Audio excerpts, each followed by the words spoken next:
Baik, selamat pagi bagi semua. Kita masuki pertemuan yang kelima di kelas 1A ya. Baik, silakan siapa yang membuka dengan nyanyi doa. Untuk ayat bacaan kita dari Mazmur 11 dari ayat 1 sampai dengan 7.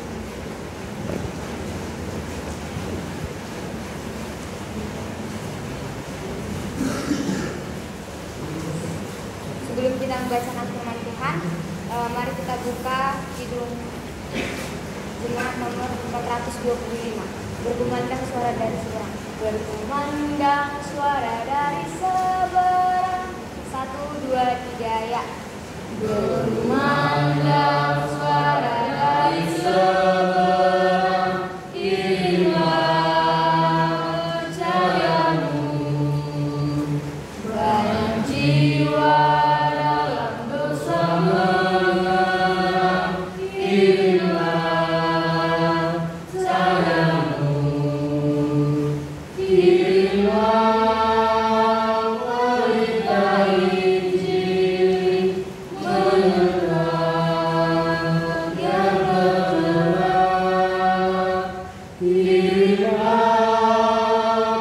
berita Injil menerang yang terang.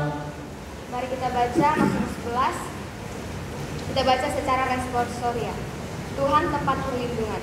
Untuk pemimpin biduan dari Daud, pada Tuhan aku berlindung. Bagaimana kamu berani berkata kepadaku, terbanglah ke gunung seperti burung.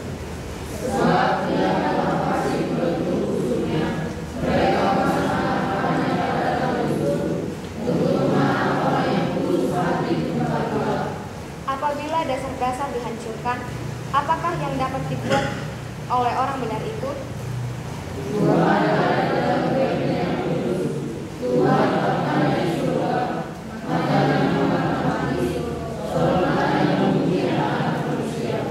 Tuhan menguji orang benar dan orang fasik, dan Ia membenci orang yang mencintai kekerasan.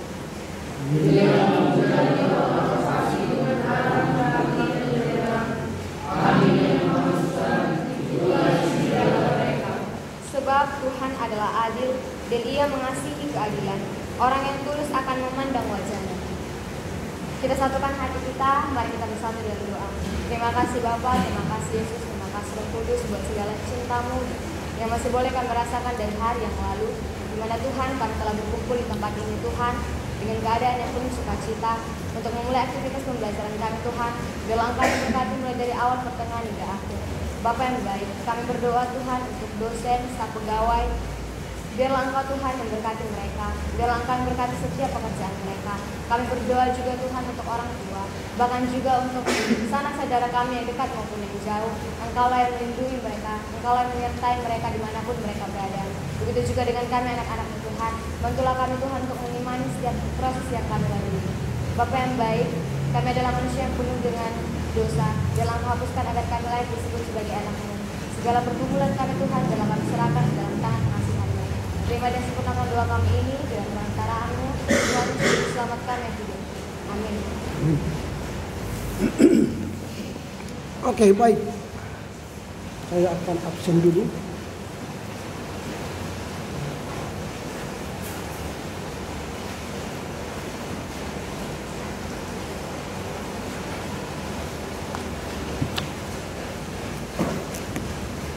Aditya, Agnes, Angelia, Ariel, Betran,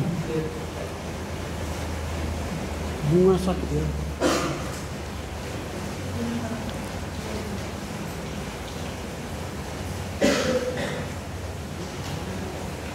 Chris, Desni, Efrata, Esra, Firman, Giovanni, Vander, Jedija, Justo, Juanda, Martin, Mei, Pegangan, Rimsa,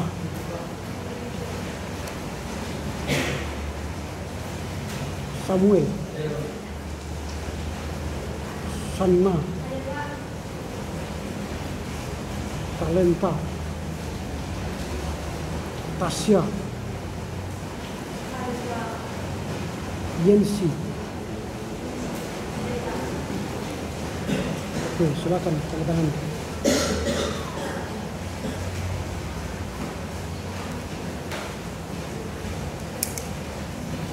Ya, hari ini kita akan membahas topik teori sumber ya. Kita akan membahas topik teori sumber.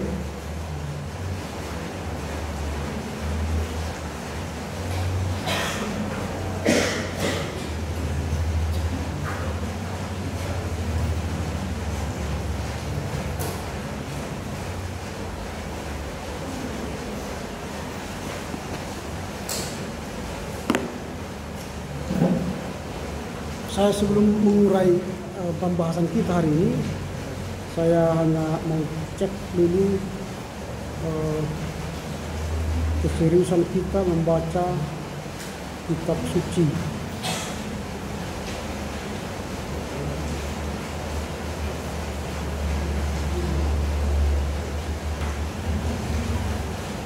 Kalau kita buat perhitungan kemarin, satu hari itu 10 pasal, maka sejak minggu yang lalu saya sudah beri kesempatan membaca, berarti 7 kali 10 berarti 70 pasal satu minggu ini.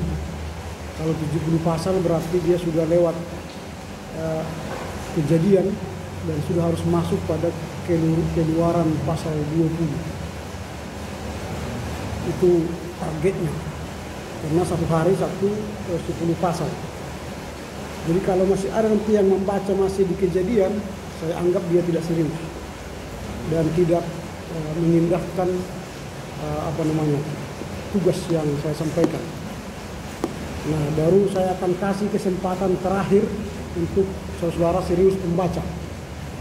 Jika minggu depan Anda masih di Keluaran membacanya, maka dengan sangat menyesal saya akan mengeluarkan dia dari ruangan saya.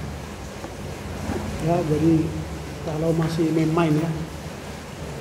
Jadi kalau sudah 3 minggu nanti masih di Keluaran, maka saya anggap tidak serius dengan saya atau dengan mata kuliah ini. Nah, karena itu sekarang saya hanya tes saja, mau tes sampai di mana kemampuanmu, keseriusanmu. Dan ini akan menjadi gambaran ke minggu depan.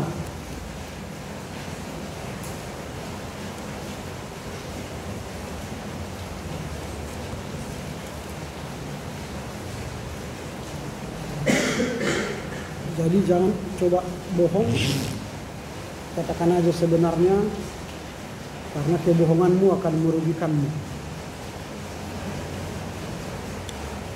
Pembimbing PLA.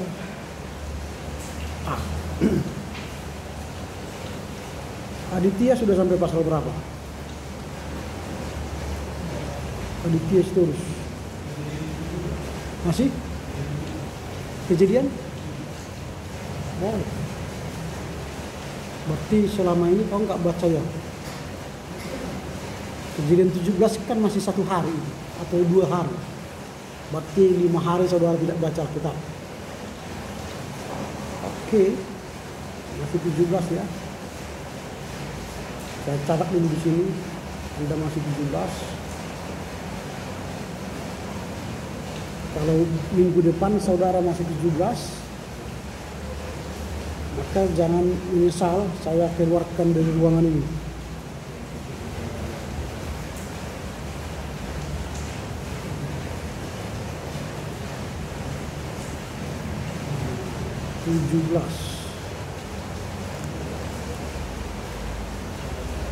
Agnes. Ulangan 8. Wah, ini udah kencang. Kejadian tadi ya. Angelia. Keluaran 5. Ya masih lambat.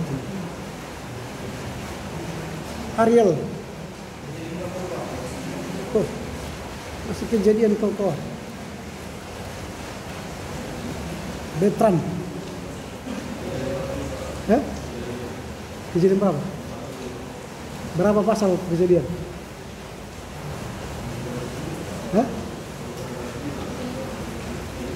Berapa pasal kejadian ku bilang?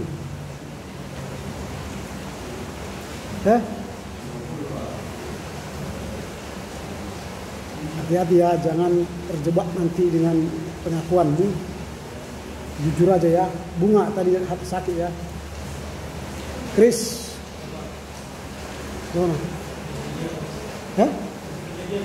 Ya kejadian berapa? Saya tahu kejadian berapa? Iya, aku bilang aja 43 kejadian. Kejadian. Desni. Si main-main ya. Efrata. Oke. Anda rasakan sendiri nanti akibatnya ya, kalau main-main dengan saya. Esra. Kejadian 37. Oke. Tampaknya nanti tahun depan ketemu kita ya. Firman. Iya, keluaran berapa? Jangan baru-baru masuk keluaran. Iya gitu, nggak ada baru masuk keluaran. Saya tanya sampai di mana bacaannya. Giovanni. Kejadian 37. Tampaknya masih main ya. Evander. Keluaran 4. Jika masih main nanti kita jumpa tahun depan. Jedijah. Kejadian 23. Harus dipukul rupanya mental kerbau kalian ya. Justo.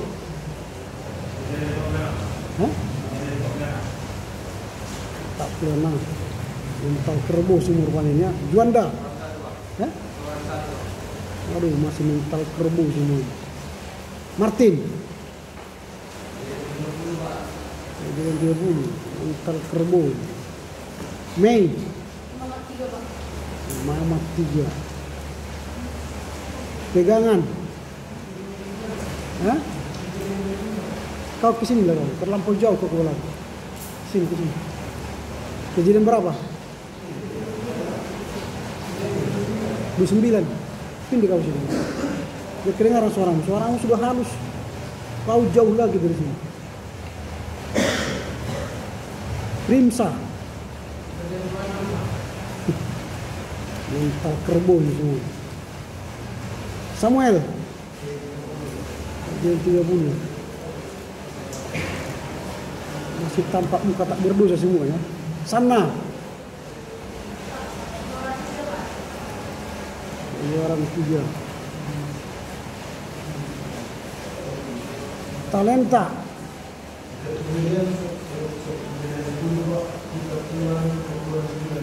Kejadian sampai di mana kau baca?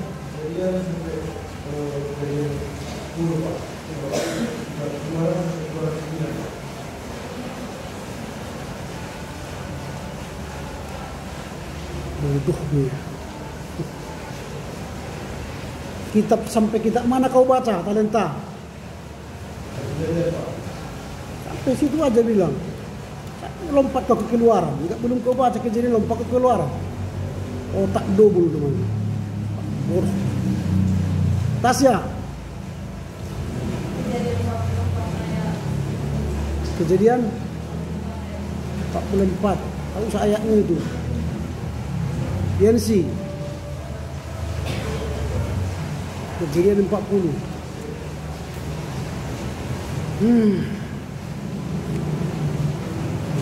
Oke.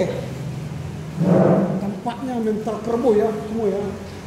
Ada 2 orang yang lepas dari mental kerbau. Ya, ini sudah seharusnya saudara sudah harus keluaran 20 hari ini. Tambah 70 pasal minggu depan. Jangan main-main dengan saya. Berarti keluaran berapa pasal? 40. Berapa? 40 pasal. Imamat? Berapa? Imamat? Berapa? 27. Bilangan? 4.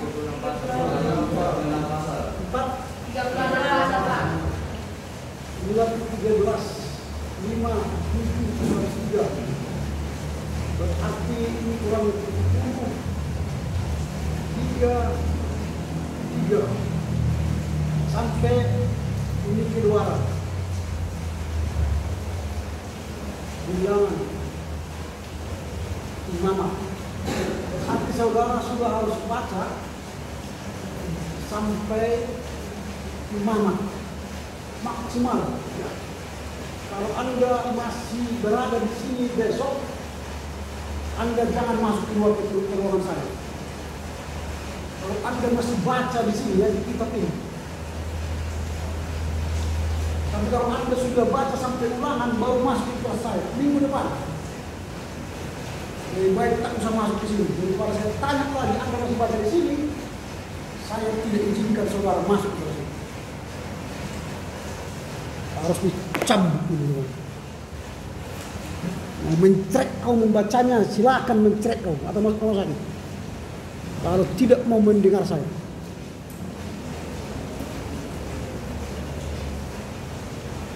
Paham ya? Ada yang tidak mengerti yang saya sampaikan? Paham yang saya sampaikan? Dengar. Jadi jangan datang ke sini kalau tidak sampai baca ulang. Tampaknya ini memang mau sekolah teologi, membaca kitab suci pun tak mau. Tolol kau semua.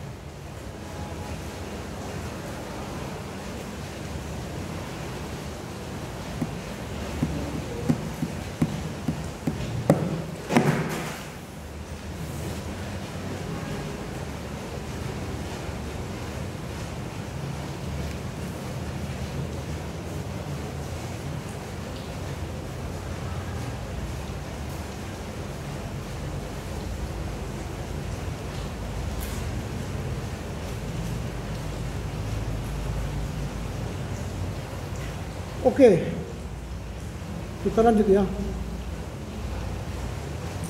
Teori sumber. Bicara teori sumber, itu bicara soal dari mana kitab suci, khususnya perjanjian lama ditulis. Bagaimana tulisan itu ada sekarang di tanganmu. Jadi tidak tiba-tiba ada ini di tanganmu, kitab ini. Ya, kitab ini punya proses panjang.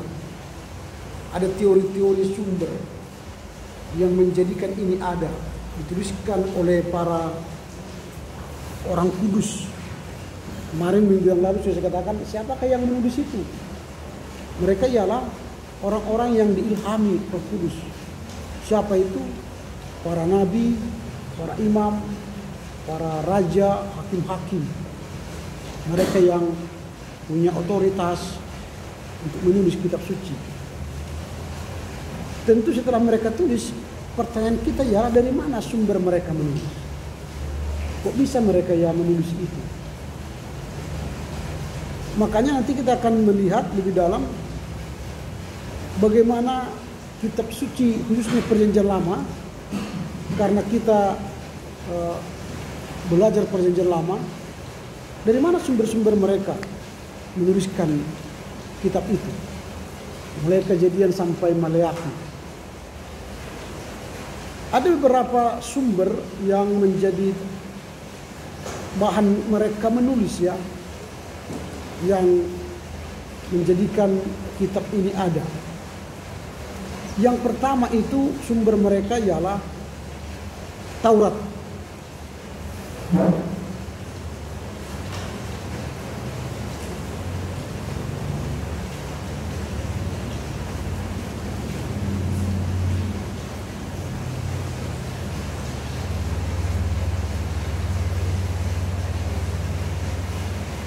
Taurat.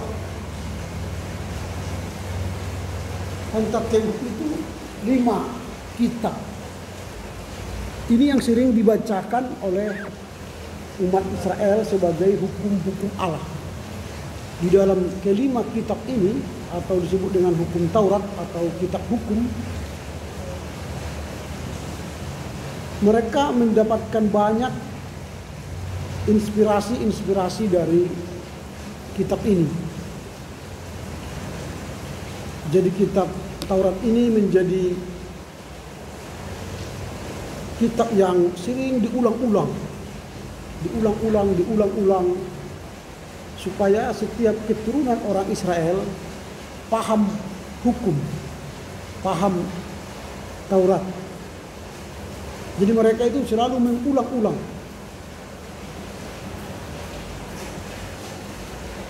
Dalam kitab Taurat ini, Musa sebagai sumber utama.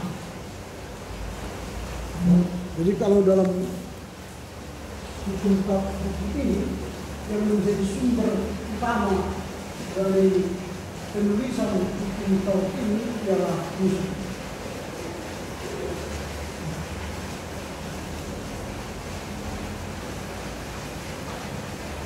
Jadi ketika menulis hukum Taurat, orang-orang Israel dulu atau para imam, para rabi atau para tokoh-tokoh agama mendengarkan Musa dalam bercerita, mendengarkan Musa dalam menyampaikan pesan-pesan Allah. Ketika Musa misalnya bertemu Allah, ketika Musa di Gunung Sinai, lalu ketika Musa turun dari Gunung Sinai, dia membawa 2 lok batu. Itu yang dicatat oleh para penulis hukum Taurat itu. Nah, selain Musa yang dianggap sebagai tokoh sentral yang memberi sumber inspirasi atau wahyu langsung terhadap penulisan hukum Taurat itu, sumber yang kedua dalam menulis hukum Taurat ini ialah tradisi lisan. Jadi ketika orang-orang menulis hukum Taurat ini, yang kedua sumbernya ialah tradisi lisan. Ini sumber yang kedua dalam rangka menulis hukum Taurat, tradisi lisan. Jadi orang, karena waktu itu tidak seperti sekarang ada mesin cetak, mudah mencetak buku-buku. Pada waktu itu lebih banyak orang mengajarkan ajaran itu melalui tradisi lisan. Dia dengar dari Musa, lalu dia ceritakan lagi kepada anak-anaknya, atau dia ceritakan lagi kepada orang lain, atau di komunitasnya, atau di sinagoge. Itu tradisi lisan. Nah, tradisi lisan ini mencakup kisah-kisah penciptaan, keturunan Abraham, peristiwa-peristiwa di Mesir, perjalanan melintasi padang gurun, pemberian hukum Taurat di Gunung Sinai. Itu tradisi lisan.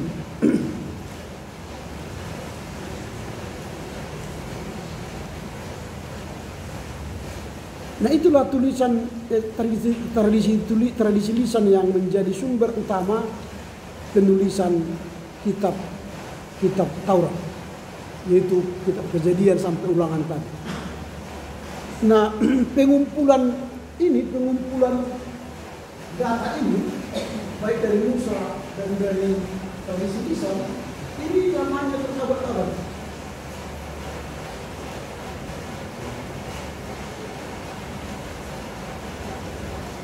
Itu tidak begitu mudah, karena waktu Musa bercerita, lalu ada orang yang menyampaikan dalam tradisi lisan ke orang lain, lalu orang lain yang mendengar tradisi lisan itu mulailah menulis. Itu lama sekali, itu berabad-abad.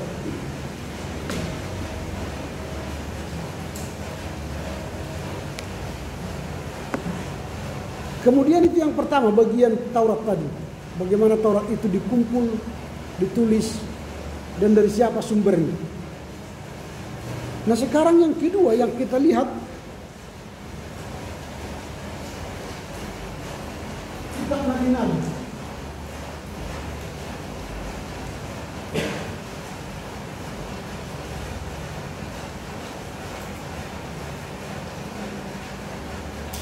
Nabi-nabi, penelitian. Dari mana sumbernya? Sumber penulisan kitab nabi-nabi ini. Sumber penulisan kitab nabi-nabi ini adalah pertama ya jelas nabi, namanya kan kitab nabi-nabi.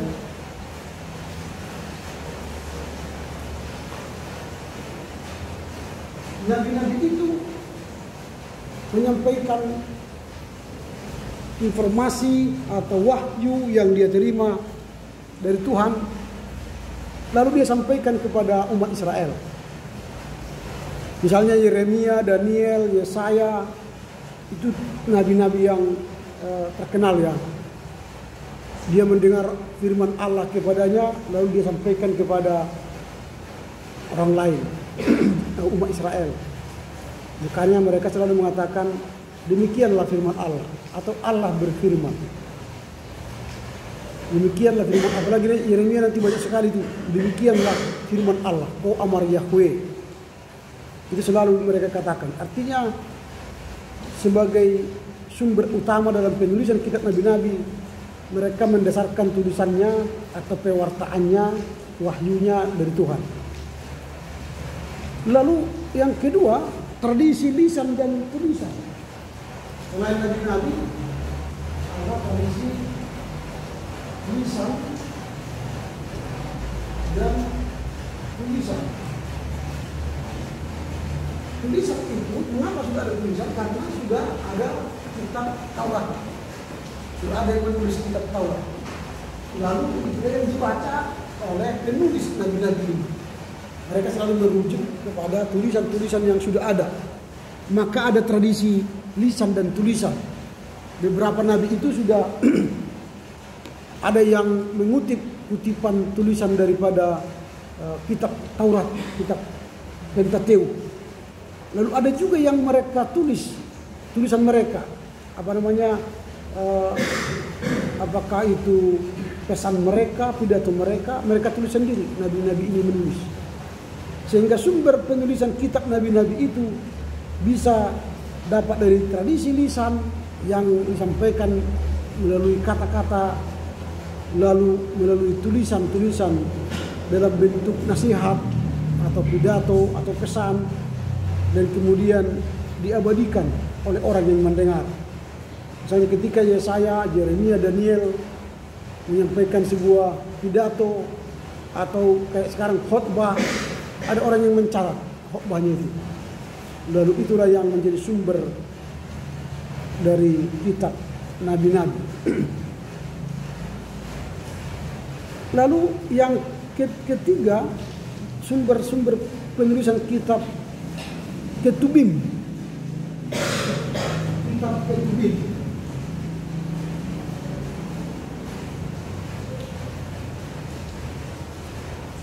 Atau tulisan-tulisan.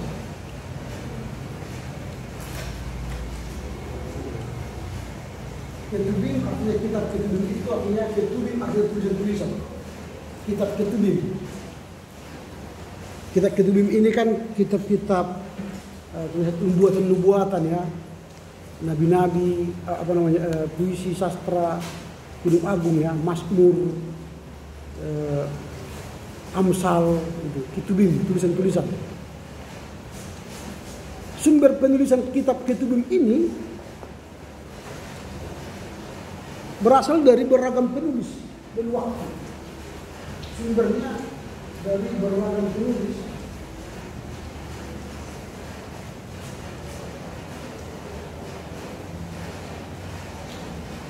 Waktu. Artinya mengapa beragam penulis? Karena kitab Mazmur misalnya itu banyak sekali yang menulis. Mereka hanya cantumkan nama Daud, nama Amsal, nama Salomo supaya tulisannya diterima. Makanya nanti banyak diseleksi itu tulisan-tulisan Mazmur itu. Dari semua tulisan yang banyak itu maka terima 150 pasal atau tulisan. Makanya di situ Bani Korah, yang artinya dia menuliskan itu dari suku Korah ya, atau yang memimpin pujian Daud, yang memimpin pujian ini, itu artinya banyak yang menulis. Jadi tidak ada satu orang. Makanya kitab Ketubim ini ditulis banyak orang. Sumbernya dari banyak orang dan dari waktu yang berbeda-beda. Lalu sumber yang terkenal tentu ialah Mazmur.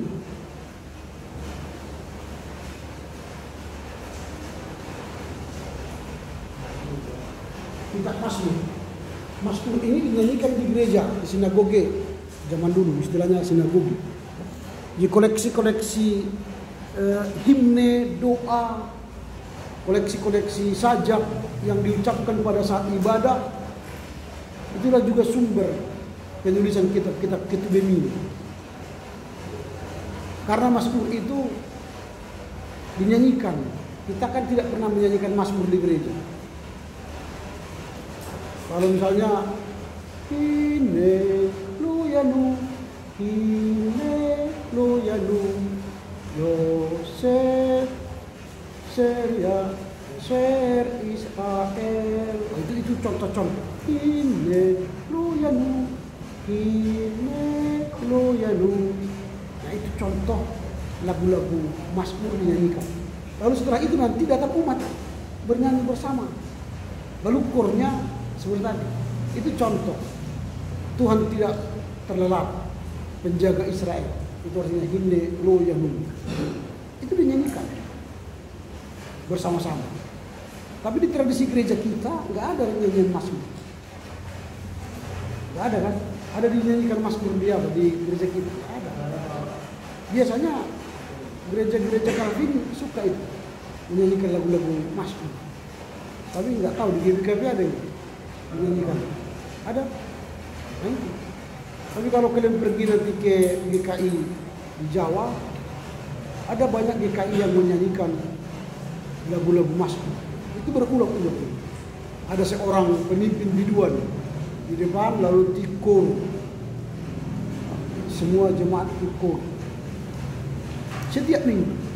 Sehingga Mazmur itu jadi sumber penulisan kitab-kitab Ketubim. Karena kalau sudah dinyanyikan menjadi sumber tulisan.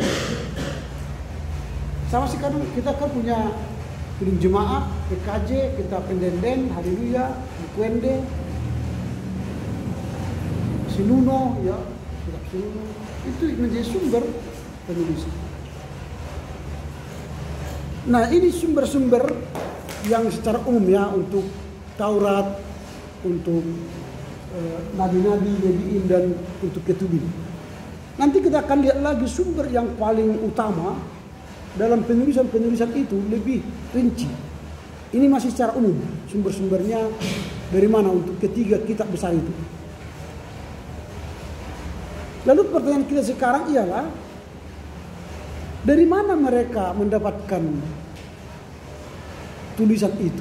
Baik itu penulis dalam Taurat, baik dalam Leviin dan Ketubim. Dari mana mereka dapatkan inspirasi itu? Apakah tiba-tiba datang ke mereka, atau tadi ada membaca tulisan, atau ada membaca cerita, mendengar cerita?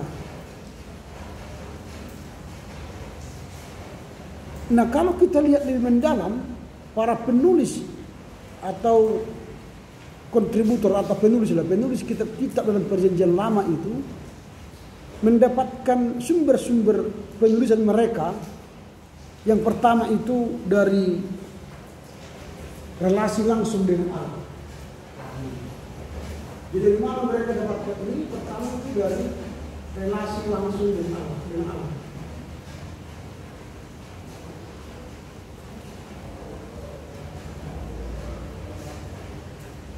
Jadi baik itu penulis kitab Taurat, Leviin, Ketubim,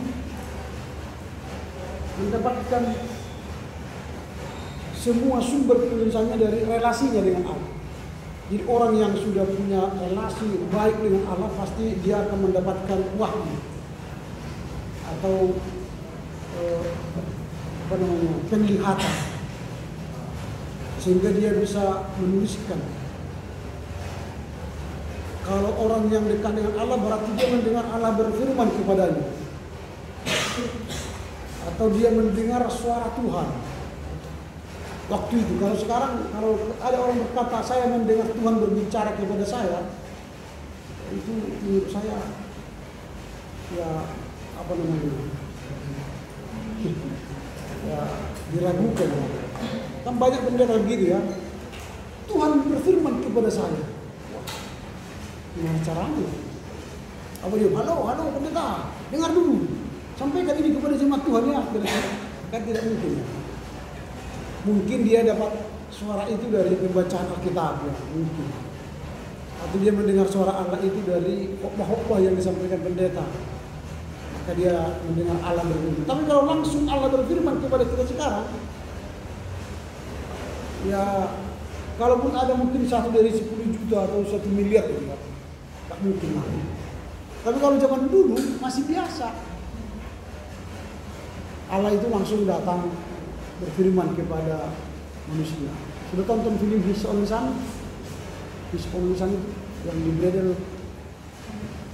Kan situ kan kelihatan bagaimana Abraham berjumpa dengan Tuhan. Digambarkan ya hanya kaki Tuhan yang datang begini kan. Lalu berfirman dia kepada Abraham. Nah itu langsung kalau punya relasi. Lalu yang kedua adalah tradisi lisan.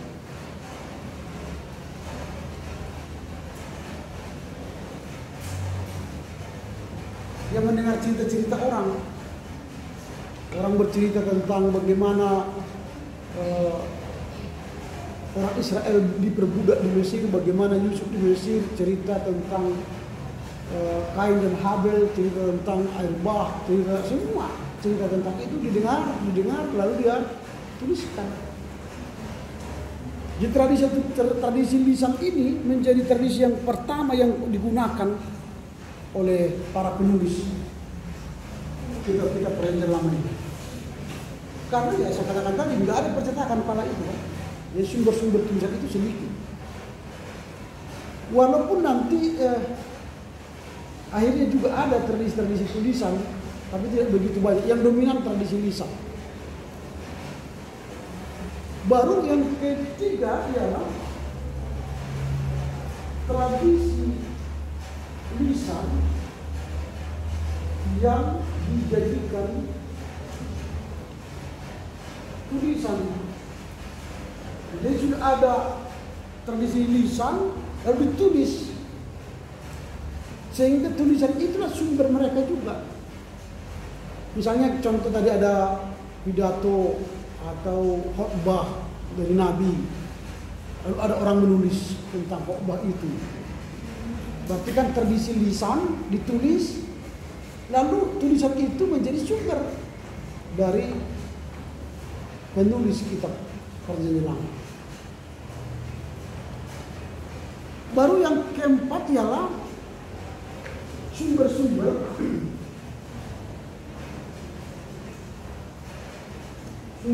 sejarah dan dokumenter.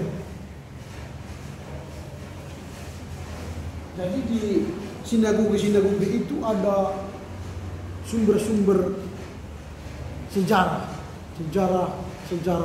kuno ya,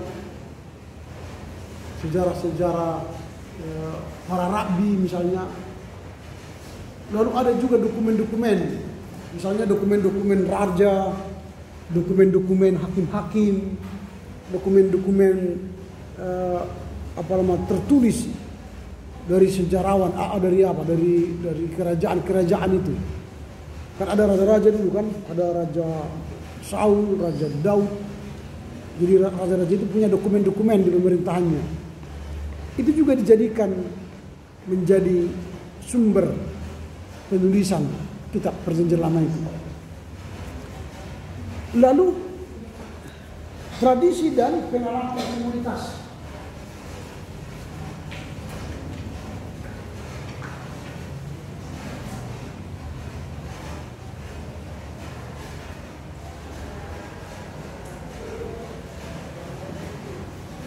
Jadi ada pengalaman-pengalaman sekelompok orang atau komunitas, bisa komunitas agama atau komunitas rabbi atau komunitas para sadusi, imam, ya, ada komunitas-komunitas. Lalu mereka punya tradisi-tradisi, pengalaman-pengalaman, itu juga dicatat, diambil menjadi sumber penulisan kitab Perjanjian Lama.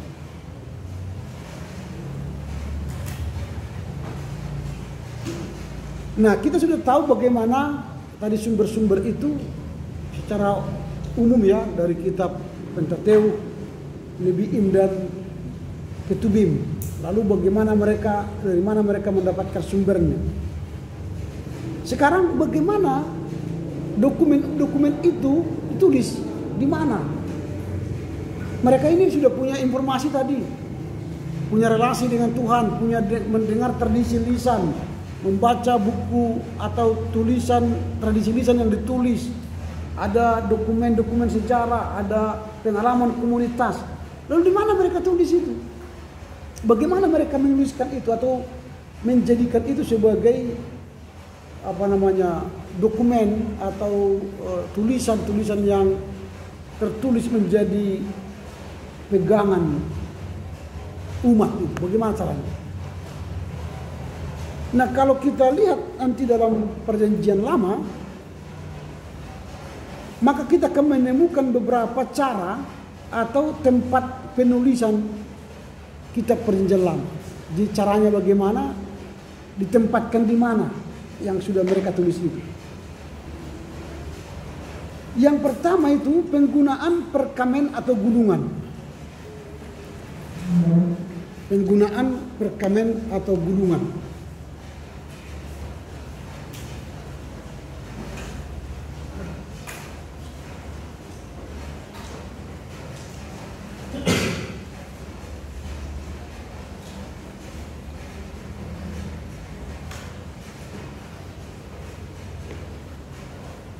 Jadi perkamen itulah yang mereka gunakan, atau gulungan itulah yang mereka gunakan sebagai tempat menulis naskah-naskah itu. Jadi perkamen atau gulungan itulah sebagai tempat menulis kitab-kitab itu. Karena pada waktu itu nggak ada buku tulis seperti sekarang, ada kertas misalnya, nggak ada dulu. Yang ada itu perkamen atau gulungan. Perkamen itu adalah kulit binatang yang dihaluskan. Jadi kulit binatang yang dihaluskan dan diolah menjadi lembaran-lembaran tipis.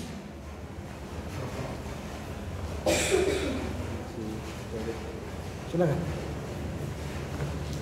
Nah itu, jadi perkamen itu adalah kulit binatang yang dihaluskan dan diolah menjadi lembaran-lembaran tipis yang dapat dijadikan media untuk menulis. Jadi pertanyaan, di mana kan ditulis? Informasi yang dia dapatkan itu dari tradisi lisan yang tertulis, atau dia relasi dia dengan Tuhan, atau dari dokumen sejarah, atau dari pengalaman komunitas. Dia sudah punya materi untuk menulis. Di mana ditulisnya? Pertama itu di perkamen atau gulungan. Perkamen itu adalah kulit binatang yang dihaluskan dan diolah menjadi lembaran-lembaran tipis yang dapat dijadikan media untuk menulis. Lalu gulungan-gulungan ini kemudian digulung dan disimpan dalam wadah. Disimpan setelah dia tulis, kemudian dia gulung dan disimpan dalam wadah yang disebut dengan kapsul. Kapsul.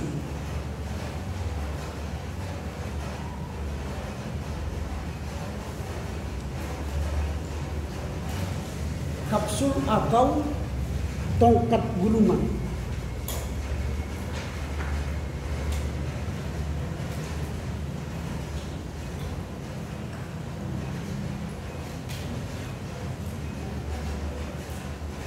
Jadi setelah dia tulis di perkamen itu, lalu dia gulung, lalu dimasukkan ke kapsul atau tongkat gulungan. Mengapa disimpan di situ? Supaya jangan rusak. Karena kalau rusak, nggak ada kopiannya. Lalu kalau dia mau dapatkan itu ditulis ulang lagi supaya dapat kopian. Karena saya katakan tadi mahal sekali perekaman ini, membuatnya, mengolahnya lama sekali dan mahal. Nah kemudian bagaimana mereka menulisnya? Menulis dulu kan tidak ada komputer ya, tidak ada mesin cetak. Lalu itu ditulis tangan. Jadi mereka menulis dengan tangan, ditulis oleh tangan. Caranya ya ditulis tangan.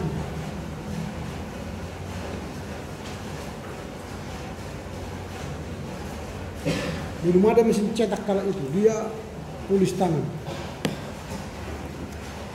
Jadi hampir seluruhnya tidak ada yang dicetak itu. Semua perjanjian lama 100% ditulis tangan secara langsung dan manual oleh para penulisnya.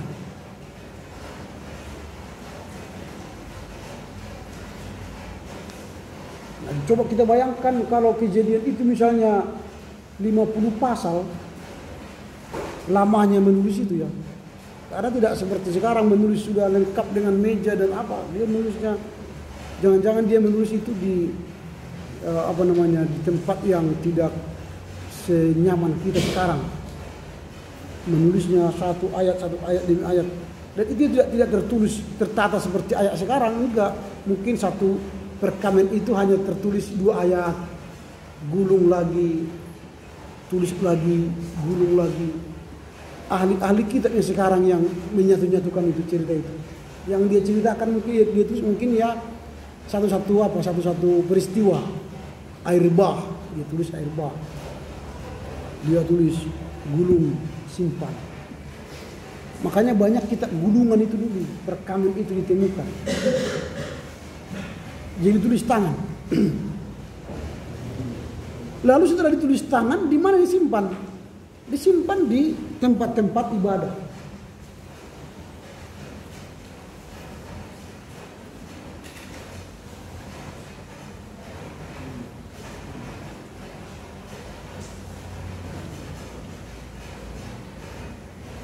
Di sinagoge. Kemarin sudah saya katakan kalau ada tabut perjanjian, maka di samping tabut perjanjian itulah disimpan kitab gulungan-gulungan itu. Supaya jangan hilang. Atau ketika ibadah mereka tinggal ambil, oh ini gulungan ini, ambil baca. Oh ini gulungan ini, ambil baca. Karena sudah banyak gulungan-gulungan di situ. Entah gulungan apapun itu, belum ada istilah dulu kejadian, keluaran, imamat, belum ada itu. Pokoknya ada gulungan, oh ini baca. Setelah zaman abad-abad pertama kedua Masehinya di edit lah itu semua. Oh ini cerita tentang penciptaan, gabung. Oh ini cerita tentang digabung. Akhirnya dibuatlah karena berkaitan dengan penciptaan semua ceritanya, dibuatlah namanya kitab Bereshit atau kitab Kejadian. Kira-kira begitu. Itu para ahli yang membuat pengelompokan itu. Kalau aslinya nggak ada itu. Hanya kitab-kitab gulungan yang ada di ibadah di sinagoge itu.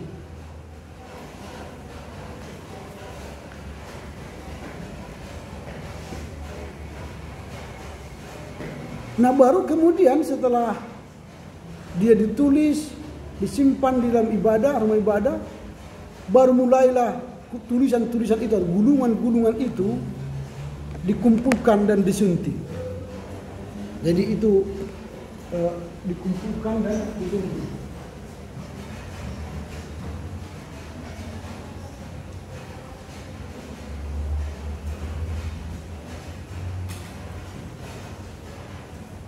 Disunting artinya bukan modifikasi, diedit ya. Diedit atau disusun, ditata.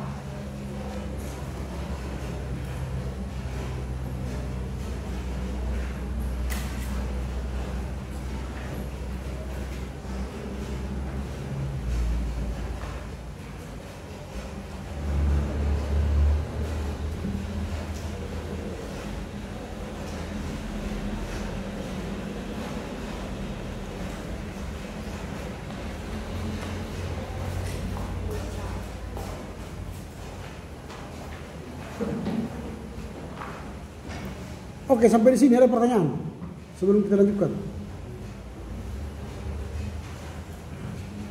Ya, silakan.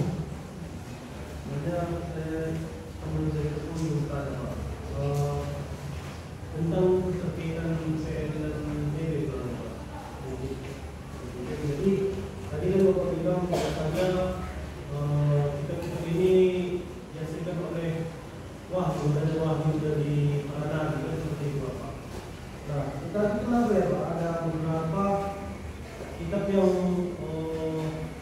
tidak sama dengan yang baru? Misalkan saya ambil contoh seperti kalau saya tidak salah di kitab Imamat ada tuliskan bahwasanya larangan-larangan tentang makanan. Nah, namun di perjanjian baru itu ada yang sendiri mengatakan bahwasanya apa yang keluar dari mulut itu yang haram, karena apa yang masuk di mulut. Apakah itu hanya sebagai tradisi saja dari Israel atau memang ada yang tentang Oke. Pertanyaanmu itu sudah melampaui mata kuliah ini ya, karena itu sudah teologi perjanjian lama. Di tahapannya ialah pembimbing, lalu nanti masuk pada tafsiran Alkitab perjanjian lama 1, 2, baru hermeneutika, baru masuk ke teologi PN. Bukan saya tidak mau jawab itu, tapi belum saatnya Anda bertanya itu, karena kita sekarang masih pembimbing perjanjian lama 1. Jadi kita masih ingin tahu kulit-kulitnya. Kalau saya jelaskan nanti Anda makin bingung, karena nggak ada korelasi yang Anda tahu, langsung lompat ke atas Anda bertanya. Lalu saya jelaskan nanti semua Anda tidak connect dengan apa yang saya jelaskan.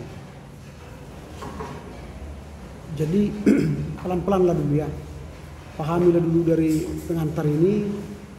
Setelah paham nanti baru menafsir. Setelah sudah paham mengapa ada pembimbing ini, Anda tahu dulu dasar dari perjanjian lama. Bagaimana proses terjadinya kitab itu, dari mana sumbernya, bagaimana ditulis. Itu dulu diskusi kita. Lalu tahapan berikutnya nanti baru Anda menafsir setelah tamat bahasa Ibrani. Tahu membaca bahasa Ibrani, menerjemahkan, lalu menafsir, setelah itu baru berteologi. Mengapa ya di Imamat begini? Mengapa di Petrus begini? Mengapa? Oh, itu nanti sudah berteologi namanya. Kalau saya jelaskan nanti Anda tidak nyambung dengan apa yang saya sampaikan. Tidak nyambung, karena Anda belum melewati tahapan-tahapannya. Kalau saya katakan nanti Sitch in Leben, kritik aparatus, kritik teks, masalah teks, apa itu?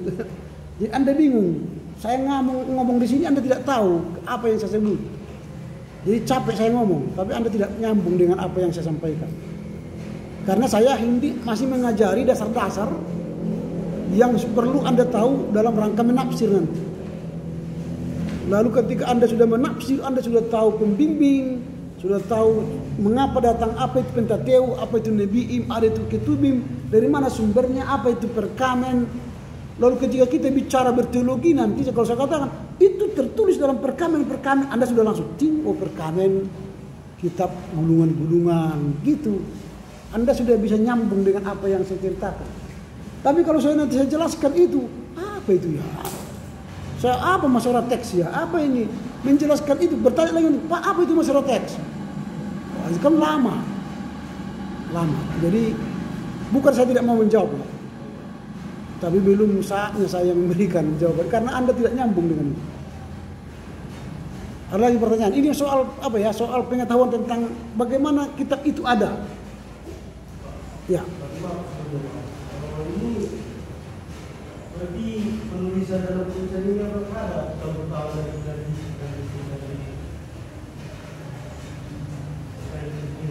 Saya sudah katakan tadi ada kan tradisi. Komunitas itu kan tradisi. Jadi ada tradisi mereka, tradisi adat istiadat mereka, itu ada masuk ke dalam. Komunitas itu kan tradisi. Tradisi lisan itu pun juga kan tradisi dari masyarakat. Cerita tentang religius mereka, cerita tentang budaya mereka.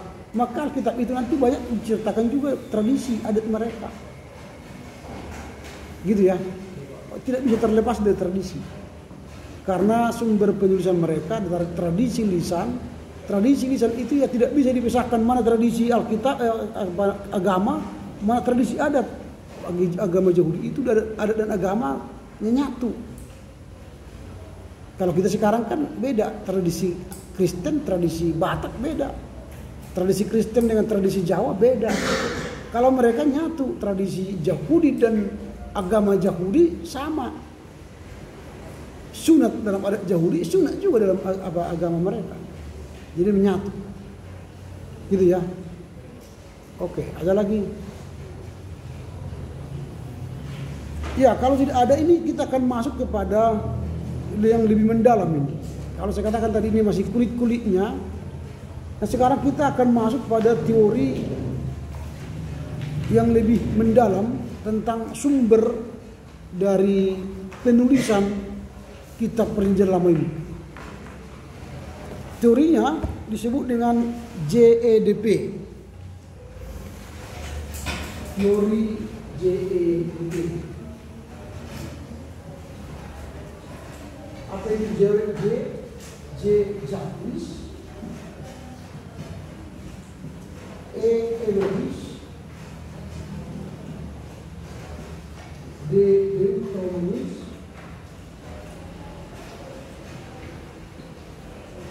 dan B itu Kudus.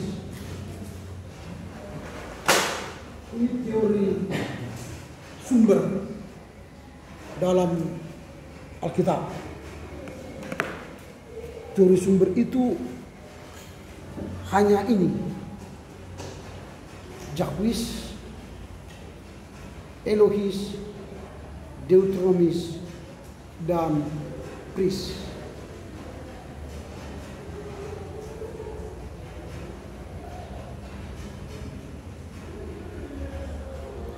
Nah, tapi kalau kita sudah bicara ini nanti, maka akan ada banyak perdebatan-perdebatan yang akan kita lihat di seputar teori sumber. Kalau sudah bicara teori sumber nanti kita akan melihat ada debat antara para scholar, para ahli soal sumber-sumber itu. Nah, mengapa ada debat? Karena dalam pengumpulan sumber-sumber itu para ahli ada yang sepakat, ada yang tidak sepakat terhadap sumber penulisan kitab yang sudah ada sekarang. Kitab Torah, kitab Nebiim, dan kitab Ketubim. Karena mereka sudah memakai logika berpikir. Dulu mungkin tidak menggunakan logika berpikir dalam menyatakan sumber-sumber itu. Sambil contoh minggu yang lalu saya katakan bahwa kitab Torah itu ada orang menganggap itu ditulis Musa semua. Kitab Kejadian, Keluaran, Imamat, Bilangan, Ulangan. Tapi mana mungkin orang sudah mati menulis lagi. Musa sudah mati, tapi dia menulis lagi. Tidak mungkin kan? Itu logika manusiawinya saja, logika berpikir. Artinya kalau sudah mengalami pemahaman yang berbeda dari kenyataan di lapangan, bagaimana teori sumber itu kita jelaskan, maka nanti akan ada perdebatan-perdebatan di antara para ahli. Tapi karena sudah banyak orang yang menerima bahwa Musa menulis semua kitab, maka itu kan akan mengalami diskusi yang hangat. Misalnya kalau dalam bahasa Batak Toba itu kan diterjemahkan 1 Musa, 2 Musa, 3 Musa, 4 Musa, 5 Musa. Itu berarti dalam pemikiran orang Alkitab Toba itu penulis dari kitab itu semua Musa. Nah, kalau ditentang sekarang itu kepada orang Toba yang menulis kitab 5 Musa bukan Musa, kan berabe kan? Atau dicetak baru dengan versi baru mengikuti Kejadian, Keluaran, Bilangan, Imamat, Ulangan. Mungkin ada respon yang apa? Kalau suku-suku lain tidak mau lagi seperti orang Toba 1, 2, 3, 4, 5 Musa. Kalau bahasa Karo nggak gitu lagi kan? Enggak lagi 1, 2, 3 Musa, karo enggak begitu kan? Kalau menuliskan kitab Kejadian apa karo bahasa karo? Kitab Kejadian. Hah? Keluaran? Oh, masa karo enggak bisa? Kalau bahasa apa? Bahasa Maluku apa? Kejadian, Keluaran, Imamat. Itu di Semalung. Iya Pak, sampai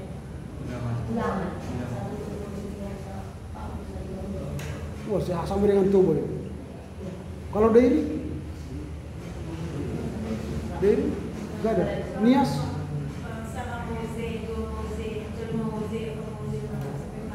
Oh, sama ini. Karena tidak sendiri semua. Kalau kami nggak pakai juga, Angkola nggak mau pakai ini. Angkola Pamukaan, Haruruar, Hamamadi, Hamalimun, Ulangan. Dia tidak mau lagi 1 Musa, 2 Musa, 3 Musa. Berarti kalian masih mazhab yang mengakui kitab Musa itu ditulis oleh Musa sendiri. Nah, itu. Jadi kalau kalian sudah teolog nanti ganti kalian. Tapi kalau sudah belajar teori sumber nanti. Tapi belum ada ahli-ahli kalian yang berani mengkritik, yang mengganti itu kan. Tapi nggak apa-apa. Tapi itulah tadi saya katakan, bicara soal teori sumber, maka kita akan berdebat. Para ahli berdebat dari dulu bahkan sampai sekarang. Nah, kalau dikatakan tadi Musa sebagai penulis kitab kelima itu, maka dengan lahirnya teori sumber Yahwis, Elohis, Deuteronomis dan Pris, maka terbantahkanlah teori bahwa Musa lah yang penulis kitab Taurat semuanya. Runtuhlah teori itu. Karena Musa tidaklah penulis semua kitab Pentateuk. Karena ada sumber lain yang disebut tadi sumber Yahwis, Elohis, Deuteronomis, dan Pris.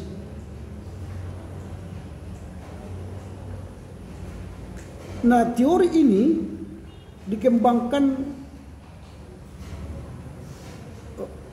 oleh ahli Aquenen.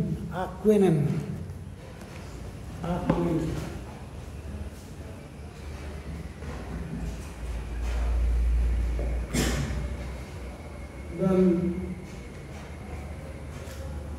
J. Wellhausen.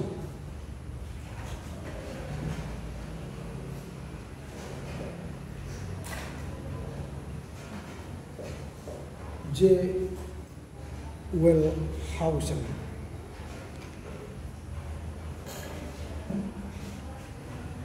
Pada abad ke-19, mereka ini menyebut sumber utama dari kitab Pentateuk bukanlah Musa. Semuanya, bukanlah Musa semuanya. Tetapi kitab Pentateuk itu ditulis dari 4 sumber, yaitu sumber Yahwis, sumber Elohis, sumber Deuteronomium, dan sumber Pris. Itulah mereka katakan pada abad ke-19. Sehingga gugurlah teori yang mengatakan Musa penulis semua kitab Pentateuk.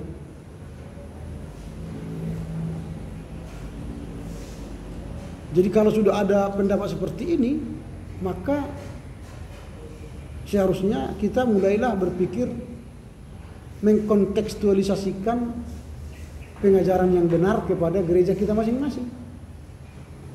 Jadi seharusnya harus direvisi kitab-kitab itu. Jangan lagi 1 Musa, 2 Musa, 3 Musa, 4 Musa, 5 Musa. Tapi gantilah dengan apa yang kita sebut dalam bahasa kita. Kalau kami Angkola, Pamukaan, Haruruar misalnya, Bilangan, Ulangan. Jadi Hamamalim, itu kami kan. Kalau Karo tadi ada sebutan lainnya, ganti. Karena ya sudah dibantah teori itu tadi. Nah sekarang kita akan membahas apa itu sumber Yahwis.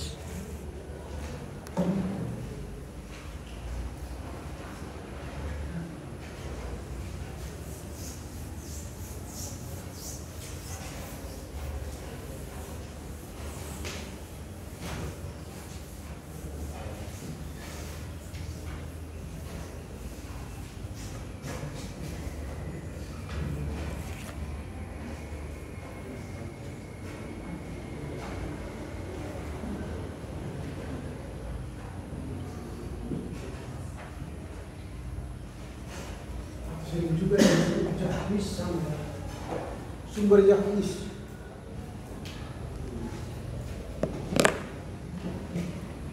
Sumber Yahwis ini menulis sejarah Israel dari penciptaan sampai keluaran bangsa Israel dari Mesir. Jadi dari keluaran, dari penciptaannya, dari penciptaan sampai keluaran. Itu yang di sumber ini mencatat cerita dari penciptaan hingga keluaran dari Mesir. Berarti kita Kejadian dan Keluaran itu ya.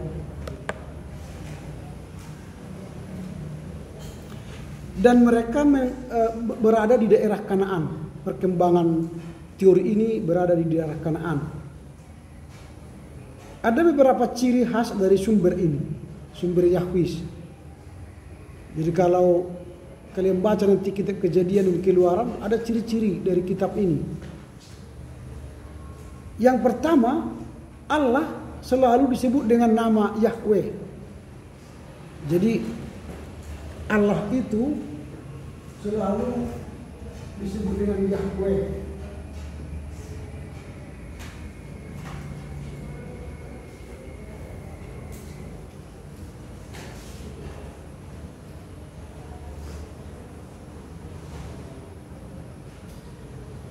Yahweh atau YHWH.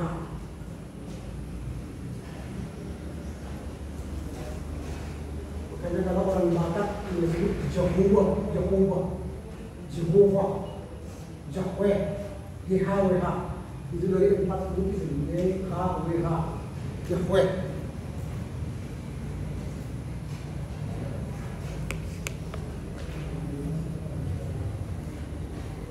Itu ciri pertama. Jadi Allah disebut dengan nama Yahweh. Juga nenek moyang Israel sudah mengenal nama itu. Jadi semua orang-orang Israel mengenal nama Yahweh.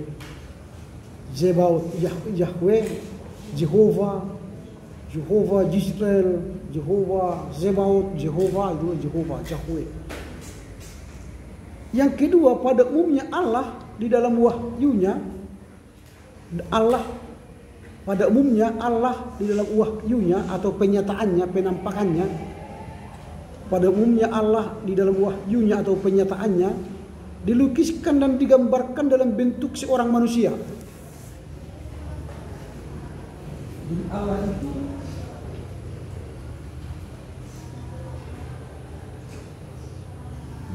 digambarkan sebagai seorang manusia. Kalau Allah datang kepada Musa misalnya, yang tampak itu seperti manusia.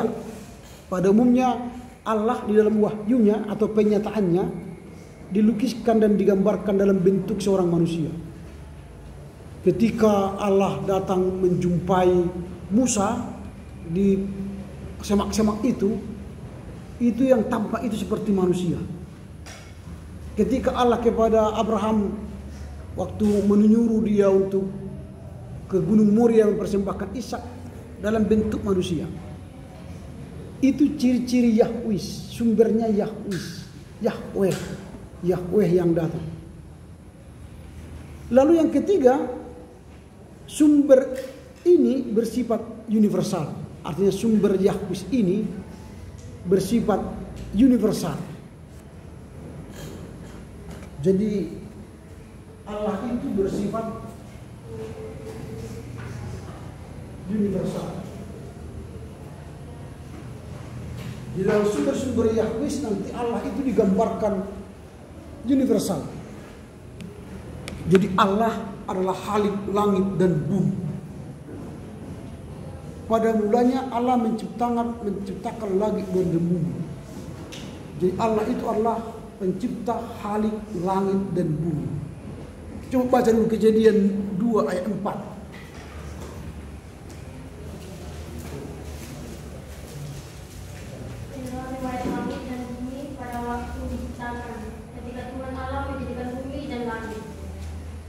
Jadi sudah jelas di situ kan?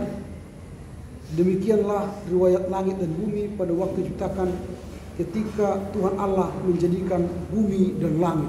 Jadi dia universal. Pada mulanya Allah menciptakan langit dan bumi. Langit dan bumi itu universal. Dan itu ciri-ciri dari sumber Yahweh. Sudah jelas ya, 3 sumber Yahweh bercirikan sumber Yahweh. Yang pertama, Allah selalu disebut Yahweh. Kedua, Allah dalam penampakannya atau pewahyuannya berwujud manusia. Dan yang ketiga, Allah bersifat universal. Itu sumber Yahweh. Jadi kalau kalian baca nanti kitab Kejadian dan Keluaran, kalau dalam bahasa Indonesia memang nggak kelihatan lagi itu ya, semua nanti Allah gitu ya.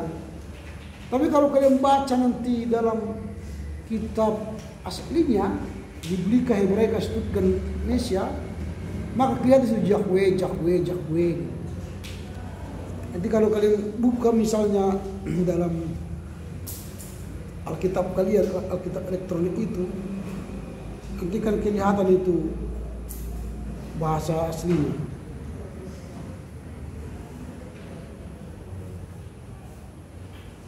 Misalnya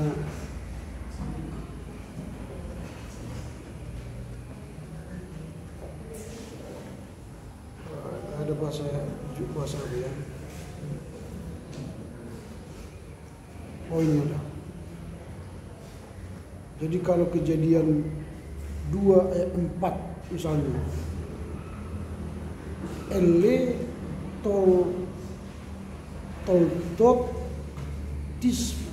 tismayim ha aret bt behit rayaim beob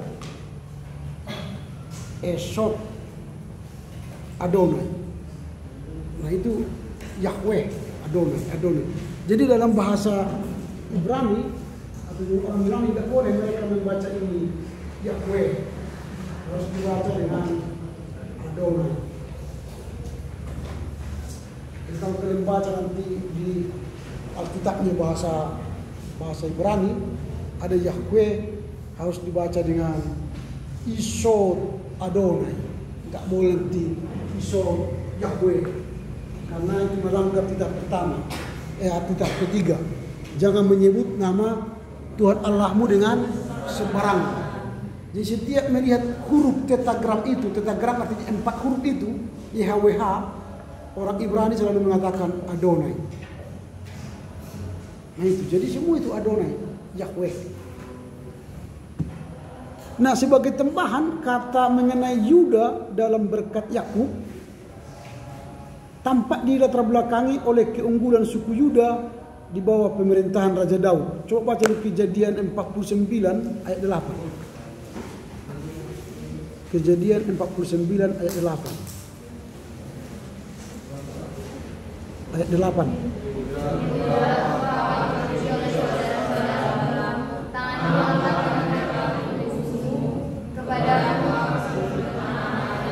Nah itu, jadi kata-kata mengenai Yuda di dalam berkat Yakub tampak dilatar belakangi oleh keunggulan suku Yuda di bawah pemerintahan Raja Daud.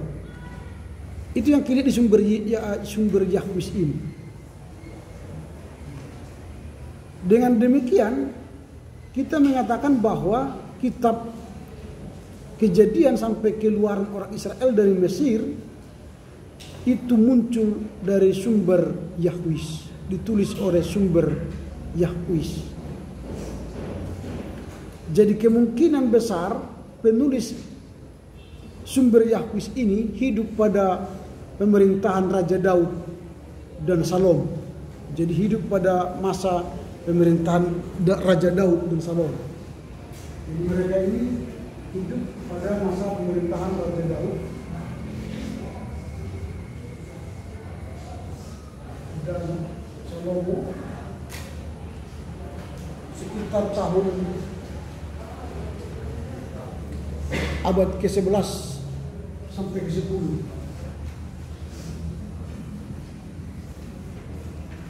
sebelum Masehi. Di sekitar 1100 tahun 1100 sampai tahun 1000 sebelum Masehi. Disitulah sumber Yahweh ini ditulis. Nah, sekarang kita masuk kepada sumber Elohis.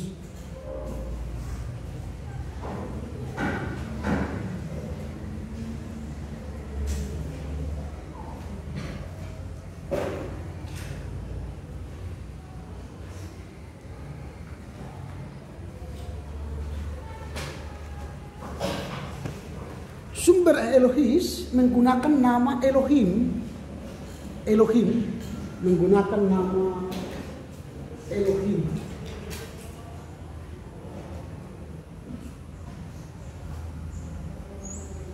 Elohim ini Allah, kalau Allahmu, Eloheka, Elohenu, Allah kita, Elohim, Allah kita. El itu Allah.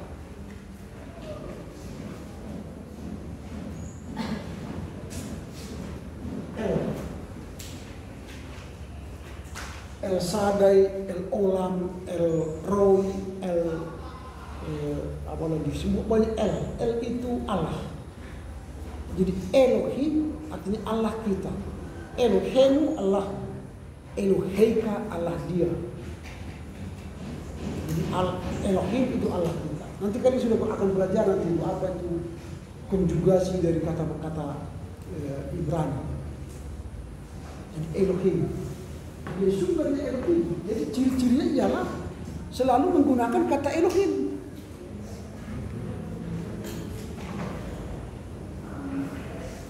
Nah, ini kalau dalam Alkitab itu dimulai sampai cerita pemanggilan Musa. Pemanggilan Musa nanti.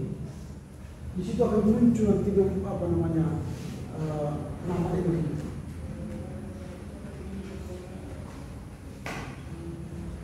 Pemanggilan Musa itu di Keluaran. Di kitab Keluaran, pemanggilan Musa. Jadi Musa lah yang pertama mengenal nama Yahweh.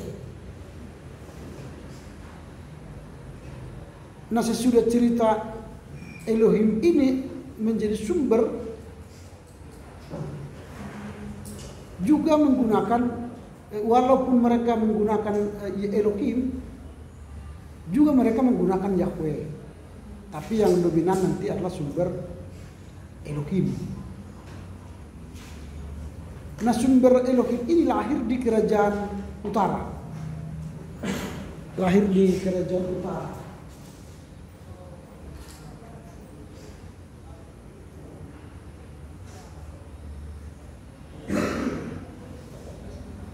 Di mata kuliah kita nggak ada sejarah Israel ya, mata kuliah sejarah Israel ini. Ada? Nggak ada. Antara 800 sampai 700 sebelum Masehi.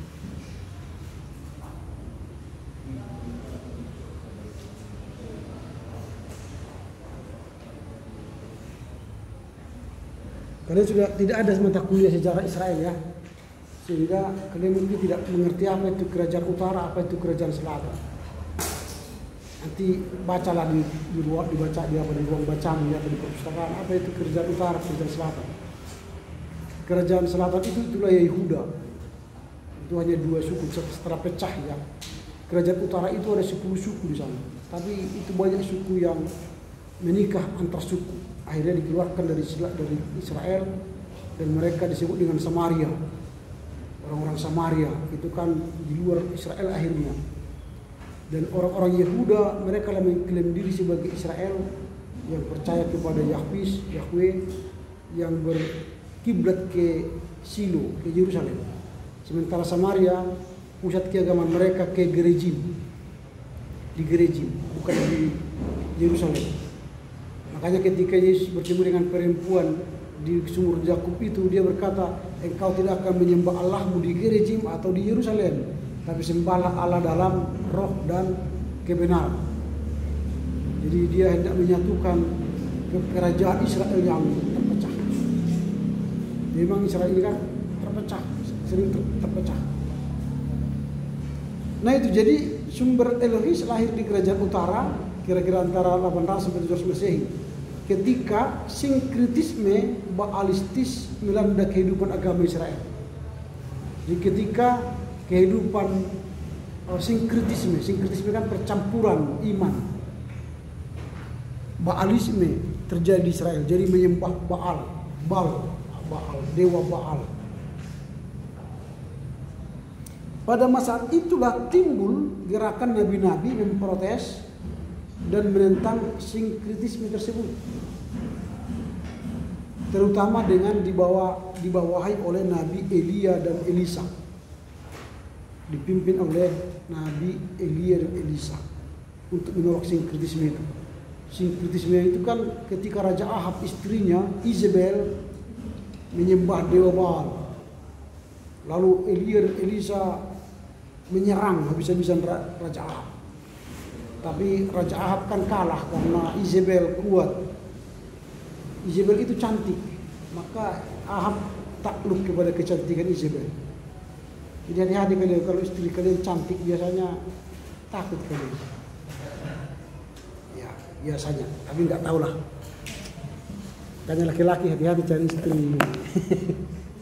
Jangan seperti Isabel. Gerakan nabi-nabi ini mempengaruhi sumber Elohis dan menjadi dasar munculnya sumber ini. Jadi ketika Elisa dan Elia hendak menghancurkan sinkritisme dari Isabel, dia menyembah Allah Israel tapi juga menyembah Baal, maka mulailah sumber Elohis muncul. Jadi sumber Elohis bersifat patrikularistis. Jadi sifat dari sumber Elohis ini ialah patrikularistis.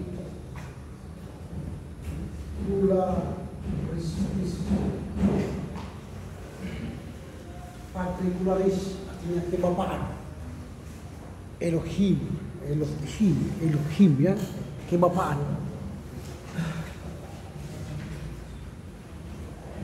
Artinya lebih mementingkan dan lebih dominan pada relasi antara Allah dan bangsa Israel. Jadi relasi bangsa dan Tuhan itu sangat dipentingkan dan dominan. Karena seluruh perhatian Elohis tertuju pada orang-orang yang dipilih dan orang yang percaya kepada Allah. Jadi dia lebih fokus kepada orang yang dipilih. Orang yang dipilih.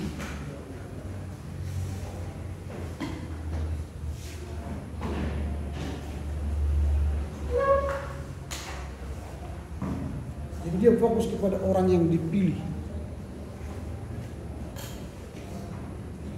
yang percaya kepada Allah. Jadi dalam kerangka pengertian ini Elohis melukiskan Abraham sebagai seorang nabi. Kejadian 20 ayat 7. Coba dibaca Kejadian 20 ayat 7. Kejadian 20 ayat 7. Kembalikanlah istri orang itu sebagai dia seorang nabi. Dia namun jika engkau tidak memberikan dia, ketahuilah engkau masih mati. Engkau dan semua orang yang bersama-sama. Nah itu jadi sekarang kembalikanlah istri orang itu. Dia seorang nabi. Jadi kan dia mengaku kepada orang-orang Amalek itu ya. Siapa ini? Karena kan cantik istrinya, Sarah. Itu saudaraku katanya. Karena kalau dia bilang istriku, habis itu diambil mereka. Tapi karena dia bilang saudara-saudaranya, Sarah itu tidak diganggu mereka. Lalu datanglah ini. Sekarang kembalikan istri orang itu, sebab dia itu nabi. Kalau nabi jangan diganggu istrinya. Nah itu. Ia akan berdoa untuk engkau, maka engkau tetap hidup. Kalau dia seorang nabi, karena fungsi seorang nabi ialah mendoakan umat kepada Tuhan. Itu fungsi nabi. Jadi kalau kalian mendoakan orang tuamu, mendoakan gerejamu, mendoakan STT ini, kamu itu sudah nabi. Tapi kalau yang sedang didoakan itu bukan nabi. Ya Allah, berkatilah junjungan kami supaya engkau terima di sisimu. Sekarang yang nabi siapa? Yang berdoa atau yang didoakan? Definisi nabi tadi apa? Mendoakan umat ya, mendoakan umat supaya dibawa Tuhan ke surga kan? Mendoakan umat itu fungsi nabi. Jadi kalau kita mendoakan orang lain, siapa yang nabi? Kita nabi atau yang didoakan? Siapa? Kita itu yang nabi. Jadi bukan yang didoakan. Ya, makin banyak berdoa lah supaya kalian menjadi nabi-nabi di kampus ini. Kan? Ia akan berdoa untuk engkau, maka engkau tetap hidup. Tetapi jika engkau tidak mengembalikan dia, maksud istri Sarah itu, ketahuilah engkau pasti mati. Engkau dan semua yang bersama dengan engkau. Artinya sumber Elohis ini memikirkan orang-orang yang dipilih Tuhan. Abraham itu kan dipilih oleh Tuhan. Jadi itu ciri-ciri daripada Elohis. Kemudian Yakub dilukiskan sebagai pejuang Allah. Kejadian 32:23. Kejadian 32 ayat 23. Coba dibaca Kejadian 32 ayat 23.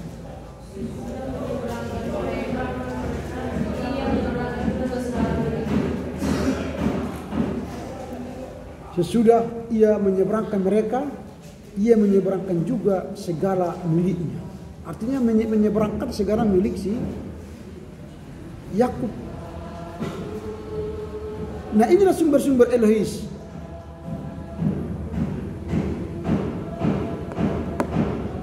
Sumber Elohis itu membahas orang-orang yang dipilih Tuhan. Nah bagi sumber Elohis, Allah adalah tokoh yang bersemayam di sorga. Jadi Allah itu bersemayam di sorga bagi sumber Elohis. Jauh dari manusia. Allah itu menyampaikan kehendaknya kepada manusia melalui perantaranya. Yaitu malaikat, melalui mimpi, atau melalui penglihatan-penglihatan. Kejadian 28 ayat 12. Coba Kejadian 28 ayat 12. Maka berfirmanlah dia, di bumi ada didirikan sebuah tangga yang ujungnya sampai di langit, dan tampaklah malaikat-malaikat Allah turun naik di tangga itu. Nah itu ciri-ciri sumber Elohis. Jadi menyampaikan melalui tokoh, atau melalui mimpi, atau melalui penglihatan-penglihatan. Nah itu sumber Elohis. Sekarang kita akan masuk pada sumber Deuteronomis.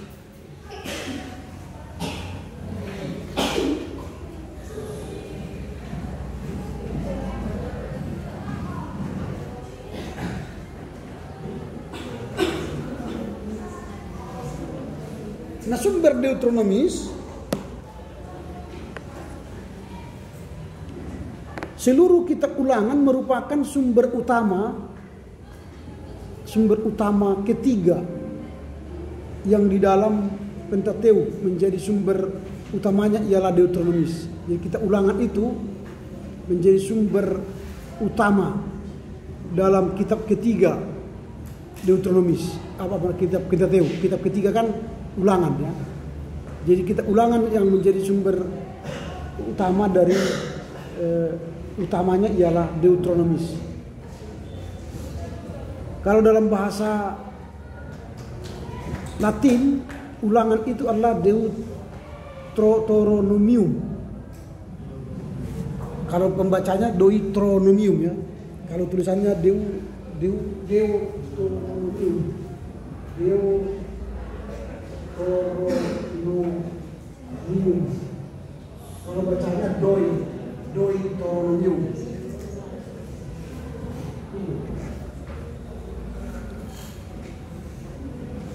Dari nama inilah kita sebut dia sumber Deuteronomium.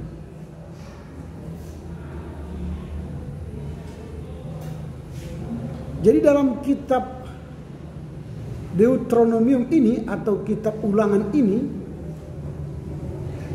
akan kita lihat bagaimana sumber D dominan dan menjadi sumber utama dari kitab ini. Dan sumber ini mulai muncul tahun 621 sampai 622. 622 sampai 621 sebelum Masehi. Sekitar tahun 621 ya. Tahun 621 sebelum Masehi. 622 621 sebelum Masehi.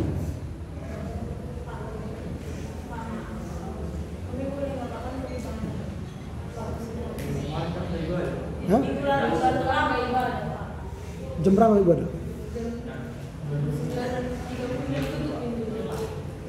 Ini kan 9 masih 9.20. 9.20 habis kelas. Oh ya, ini bukan. Oh, kita masuk jam 7.40 ya. Waduh, saya mengingat tadi 7.40. Oke lah, kalau begitu sampai di sini lah pertemuan kita.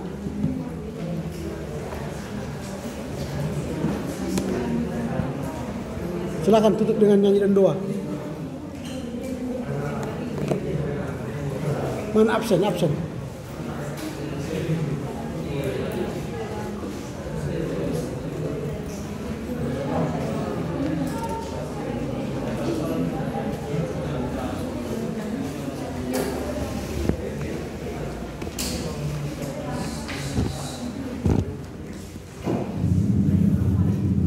Mari kita bernyanyi dari kitab Denden yang sudah dikirim dari Guru.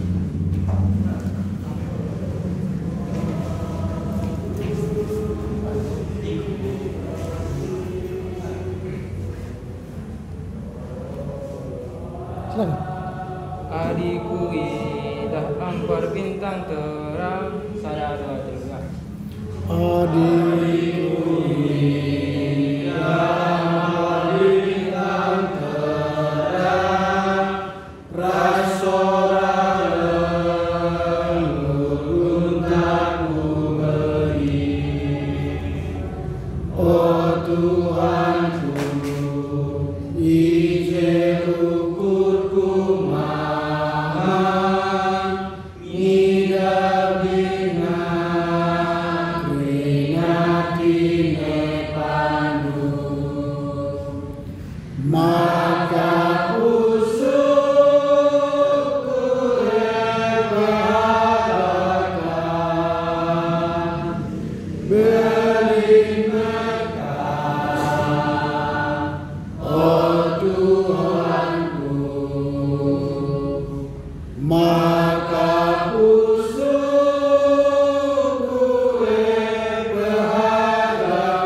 Amin.